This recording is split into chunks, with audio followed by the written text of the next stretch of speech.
Hi everyone and welcome back to the Brick Bods. If you haven't already, don't forget to subscribe to our channel. You join me today for a review of the A-frame cabin set 21338. Now this build has got 2,082 pieces, 4 minifigs which have completely disappeared from my house. I don't know where they've gone. I've been tidying in my Lego room so that I could have tidied them away, or my 2 small children have probably eaten them. So I will show you pictures of those later on in the review, but I would like to start off by saying how beautiful I think this set is. It's got such charm and character. It's a really nice build. I would say it's probably not a 2-person build. We tried to build it, 2 of us, and there's just not really easy bits to split. Obviously you can do like one side of the roof each. That's an okay split point, but there's no intention there. You're kind of building up on top of each other. And also there's so many details in there that you don't want to miss out on building. So I would recommend building alone. It's been a controversial set because of the trees. People are saying that they are not good trees. Some people even affectionately, or maybe less affectionately, call them weeds. I genuinely think they're quite nice trees. I think they don't add too much volume to the set. They're just skinny trees, and I think that's a kind of tree. I know it's not an official term, but I don't think there's anything really wrong with them. So if you don't share that opinion, maybe this set isn't for you, but I think it looks great. I would say maybe a few more minifigures wouldn't have gone amiss. 4 in a set that's £160 seems a little few, but I guess you wouldn't be going to a cabin this size with that many more people. There's just not room for them. So first things first, let's take a look at the outside of the set. You've got some configurability. So the side pieces come off. They are connected with Technic pins and they can go in other places. A few other configurations. You can obviously put this one a bit further back, but there's only one side. So you can't put it on the other side and swap them around. So there is limited configurability, but at least there is some. If we take a look at the one over here, this one's a little more interesting in that it's got a lerp piece sideways, so some good techniques going on there. And that otter is the cutest thing I've ever seen. I like the way that they've got somewhere to put the boat as well. I think that's quite nice. Stays on there pretty securely. And certainly I'd say there's an argument that there has to be trees on this set. You can't have no trees on its own. It looks a bit weird. So the set itself has got quite a lot of studs showing to sort of give that textured effect. I feel like they could have done slightly more with that.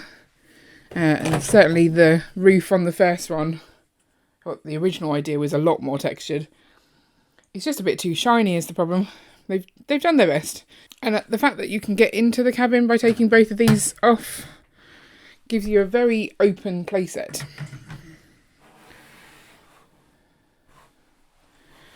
So let's just have a quick look at the back of the cabin. You've got the chimney all the way up the top. You've got some nice little features, soap, maybe a towel. I don't think it's a toilet roll, is it? Because there's no toilet. So that's a towel, a shower, some fuel and some dials and things at the back. So let's take a closer look inside the set. The top does lift off so that you can get a bit more access, but I think the fact that the sides are missing gives you all the access you really need. So that does allow you to sort of build it in 2 halves, I guess. You've got 1 bed for 4 people, so it's very confusing. Quite a large bed, so maybe they can all get in at once. Lots of printed details. So there's a picture of maybe another cabin, or is it this cabin? It doesn't look like this cabin, so I'm going to guess a different cabin is in there. Looks like they've got the Lego treehouse build there. I love that detail. Books on the shelf. Little spider hiding in the rafters. Camera down here. Binoculars. Maps and things. Candles. And then down on the ground floor, you've got sort of a little sink area. And they've used a pistol for the faucet, which I think is quite an interesting technique. And then like a cooking stove in there, not easy to see. Writing desk on this side, maybe a good home away from home to get a novel written. A records player and a whole bunch of records and some nice easy chairs. Maybe that's where the others are sleeping. There's a log burner in there just under the stairs as well. But yeah, packed with little interior details, which is nice. On the front porch, you've got this little chair, which uses whips for sort of wheels. Maybe it's a rocking chair. And then a small cooker out there as well, just in case you want to eat al fresco or cook al fresco. Lots and lots of details, and there's even a cheeky squirrel in there as well. The roof pieces go on pretty easily. I think they are interchangeable, so you just grab one and sort of rest it on that top, and then the other one goes on the other side, and they make a good join in the middle, which looks quite nice. I would say that they do fall off quite easily if you're trying to play, so a little bit fragile, but it does give great access to the inside. So let's quickly run through the minifigs. I think they've got a good variety of people here, all dressed up as if it's a cold vacation. So they're woolly jumpers and things, and there's some really nice print on the blue torso there, which is exclusive to this set.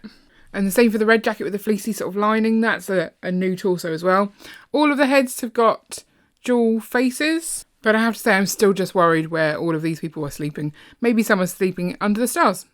So I did just try and move some of these side builds to give a different look. And actually I'm finding it really hard to find one that would fit in these holes down the side because of the L-shaped nature of this piece. That's not going to go down there. And so the only way to get the red tree is to turn the whole build round. So I don't think it's as configurable as I first thought. I'm not entirely sure why we've got all of those holes. Maybe if you buy two, you can stick them together, although I think the roof would then get in the way. But all in all, I love this set, and even the trees. I don't think they're as bad as people make out. So this is going to go into our forest area and our city. I think the trees will blend in with all the other trees that are in there. I don't think they're going to look out of place. But I have to admit that my favourite part of this set is that little otter.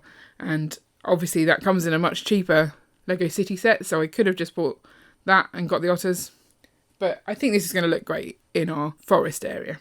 So let me know in the comments below what you think about the A-frame cabin. Are you a fan of the trees or not? And don't forget to like and subscribe so you never miss an update. See you later.